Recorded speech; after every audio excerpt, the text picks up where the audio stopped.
Temperature है 40 और गर्मी भी बहुत है, लेकिन ऐसे में अचानक मेरा एसी ख़राब हो गया है।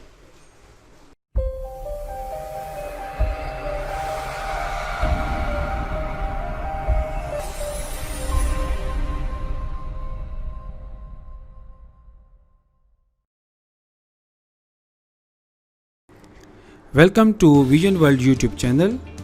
एक और इंफॉर्मेटिव वीडियो के साथ आपकी खिदमत में हाजिर। ये है मेरा 1.5 टन का ग्री कंपनी का एक एसी, जो कि मेरे पास लगभग 5 ईयर से बहुत अच्छे तरीके से वर्क कर रहा है। मैं इसकी कूलिंग और इसकी कारकर्दगी से बहुत मुतासिर हूँ। ये बिजली बहुत कम कंज्यूम करता है और अच्छी कूलिंग प्रोवाइड करता है, लेकिन पिछले साल से इसमें एक फॉल्ट था कि इसकी गैस जो है वो बार बार इसमें से लीक हो जाती है। इसी वजह से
ये हैं वो कॉपर के पाइप जो हम रिप्लेस करेंगे अपने ओल्ड पाइप के साथ, और ये 100% कॉपर के हैं।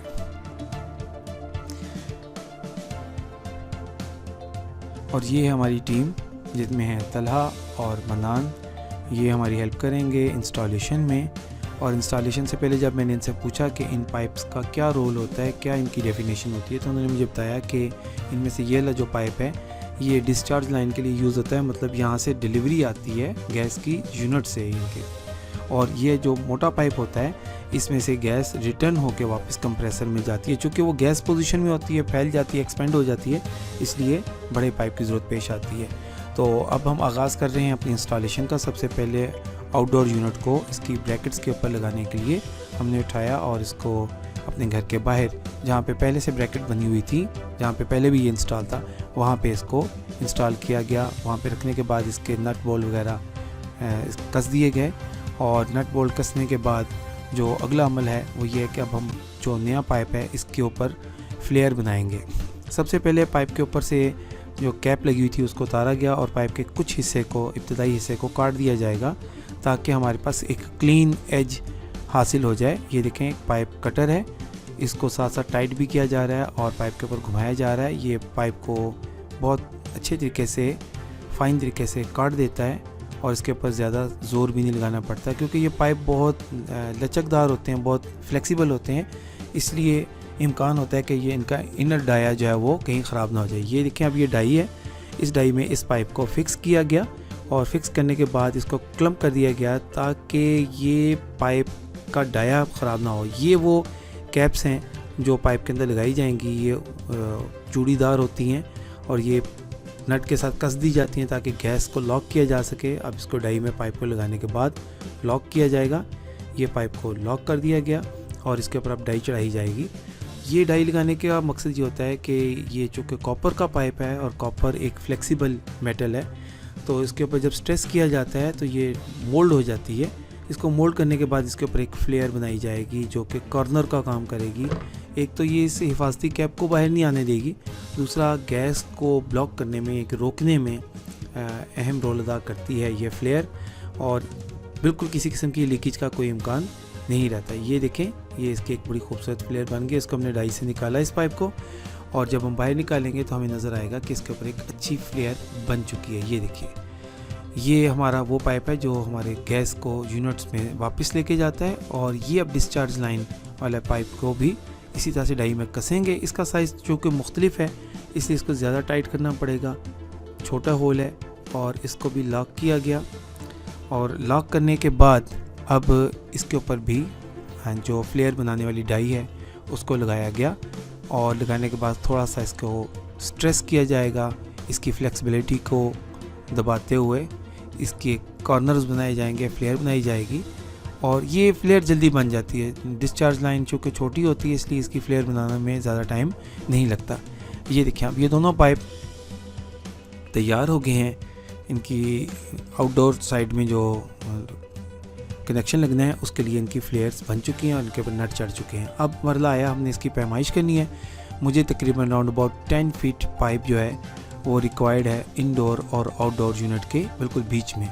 तो मेजर करने के बाद सबसे पहले इन्होंने डिस्चार्ज लाइन वाले पाइप को पाइप कटर से डाई के ज़रिए काटने की अटेम्प्ट की है। ये यहाँ से ये पाइप को काट दिया जाएगा, और इसके काटने के बाद जब ये अमल कंप्लीट होगा तो फिर इसी तरह से जो इसका लॉन्ग वाला पाइप है उसको भी यहाँ से काटा जाएगा इसी पैमाइश के मुताबिक। ये देखें, इसके साथ इसकी पैमाइश बराबर की गई, और करने के बाद अब इस पाइप को भी काटा जा रहा है। बाद में इसके ऊपर भी फ्लेयर बनाई जाएगी और ये वाला हिस्सा इंडोर यूनिट की तरफ रहेगा। इसके बाद इसके ऊपर शील्ड चढ़ाई जाती है ताकि पाइप की कूलिंग जो है, जो कूलिंग गैस को लेके आ रहे हैं उसकी कूल मुतासिर ना होने पाए। ये शील्ड इन्वायरमेंट को प्रोटेक्ट करती है, और यहाँ से अब पाइप के इनसाइड वाली तरफ फ्लेयर बनाई जाएगी ताकि इंडोर यूनिट के साथ पाइप को कनेक्ट किया जा सके।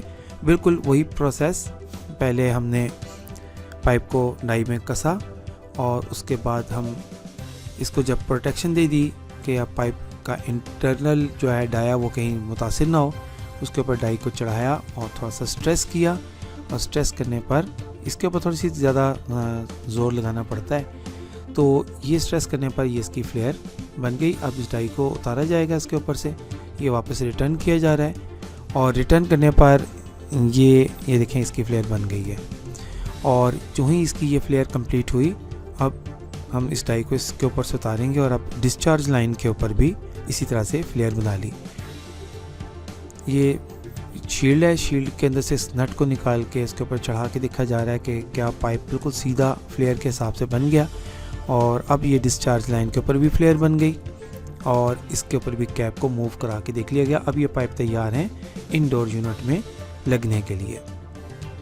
ये मरहला कंप्लीट हुआ, और इंडोर यूनिट को प्रिपेयर करते हुए अब हम इंडोर और आउटडोर यूनिट के दरमियान जो केबलिंग होती है उसको पैच करने का वक्त आया। यहाँ पे 3 तरह के कनेक्टर हैं, ये 3 तरह की वायर्स होती हैं, न्यूट्रल, फेस एंड ग्राउंड।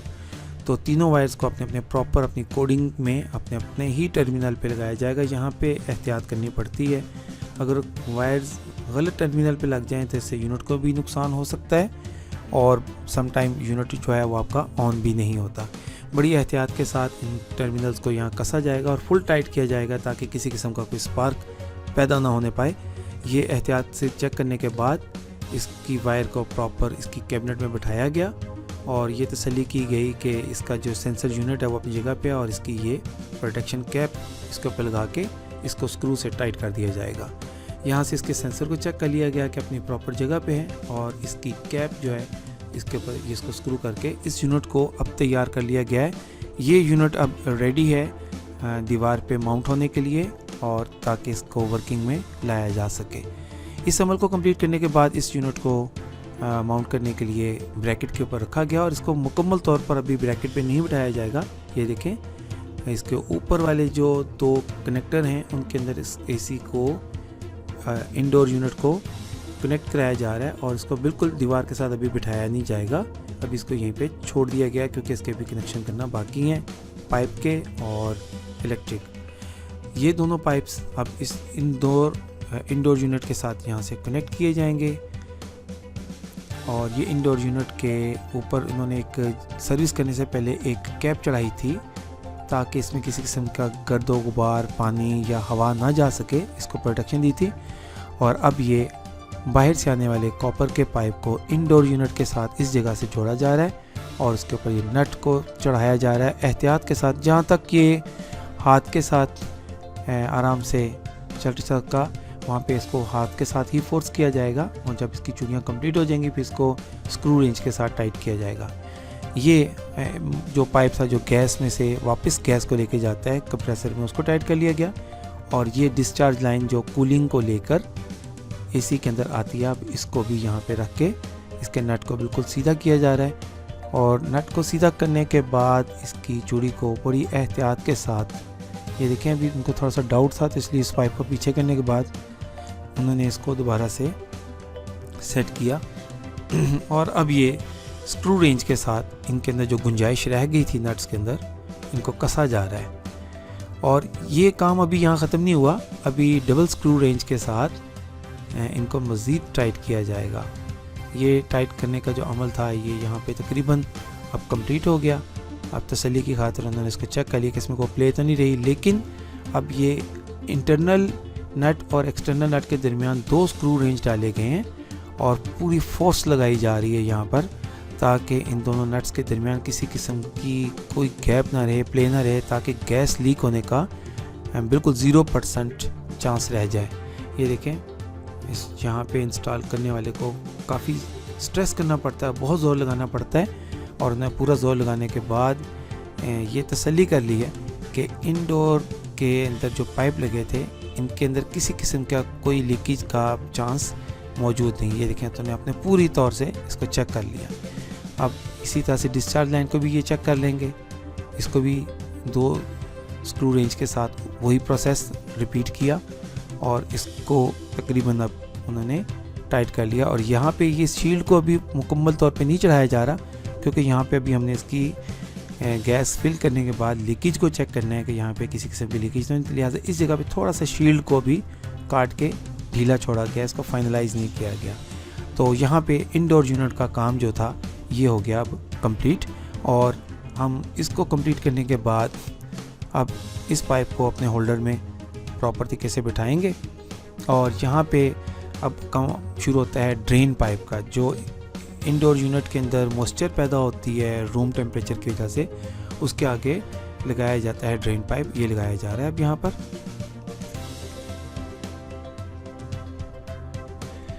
अब बाहर वाले यूनिट के ऊपर हम पाइप को कसने का काम करेंगे और यहाँ पे हमें जो पाइप होते हैं इनको थोड़ा सा बेंड करना पड़ता है और यहाँ पे ये टेक्निक इख्तियार की जाती है कि एक स्प्रिंग का बना हुआ पाइप कॉपर के पाइप के ऊपर चढ़ाया जाता है और उसके ऊपर स्ट्रेस किया जाता है ताकि इसका जो डाया है, इंटरनल डाया, वो कम ना होने पाए और बड़ी टेक्निक से इसको थोड़ा सा मोल्ड किया जाता है। मोल्ड करने के बाद चूँकि इसकी फ्लेयर्स हम पहले बना चुके थे, लिहाजा अब ये जो गैस को वापस लाने वाला पाइप है जो कि साइज़ में बड़ा होता है, इसको कसा जा रहा है यूनिट के ऊपर और इसका नट कस दिया गया है।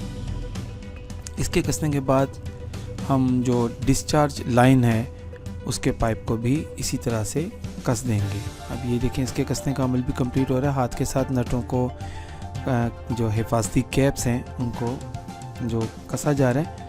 उसके बाद स्क्रू रेंज की मदद से, यहाँ पे पाइप रेंज इस्तेमाल नहीं होता, ये चीज़ क्लियर करता चलूँ, यहाँ पे स्क्रू रेंज इस्तेमाल होता है। स्क्रू रेंज दरअसल एक ऐसा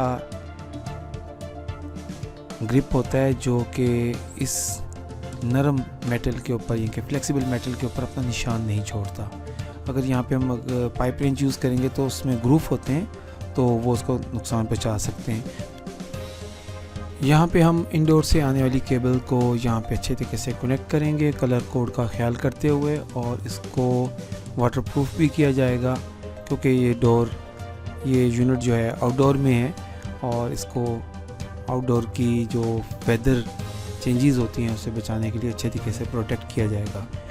तो हमारी वीडियो का पहला ऐसा यहाँ पे इख्तिताम पज़ीर होता है।